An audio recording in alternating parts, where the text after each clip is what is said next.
আজকে রান্না হচ্ছে গন্ধরাজ লেবু দিয়ে বাঁশপাতা মাছ ভুনা। প্রথমে মাছগুলো ভেজে নিয়েছি, তারপর মশলাগুলো এখানে রেখেছি। কাঁচা মশলা, পেঁয়াজ, রসুন, আদা, শুকনো ঝাল, কাঁচা ঝাল আর গোটা টমেটো আর একটা গন্ধরাজ লেবু। প্রথমে ফোড়ন দিয়ে নিয়েছি। আজকে কিন্তু সব মশলাগুলো শিলপাটাতেই বেটেছি। মশলাটা কষানো হয়ে গেলে একে একে লবণ, হলুদ, একটুখানি চিনি দিয়ে দেব। তারপর মশলার সাথে দিয়ে দেব কাটা টমেটোর টুকরোগুলো, তাহলে মশলার গ্রেভিটা খুব ভালো আসবে। আস্তে আস্তে মশলাটা ভালোভাবে কষিয়ে নিয়ে অল্প একটু জল দিয়ে দেব, তাহলে মশলাটা আর লেগে যাবে না।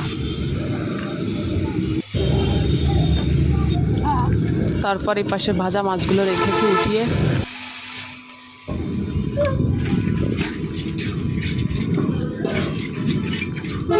ঝোলের জলটা দিয়ে দিলাম। ঝোলটা ফুটে আসলে মাছগুলো দিয়ে দেব। ভাজি মাছগুলো দিয়ে দেওয়ার পরে একটুখানি ঢাকনা দিয়ে রাখবো, যাতে মাছটা ভালোভাবে ফোটে।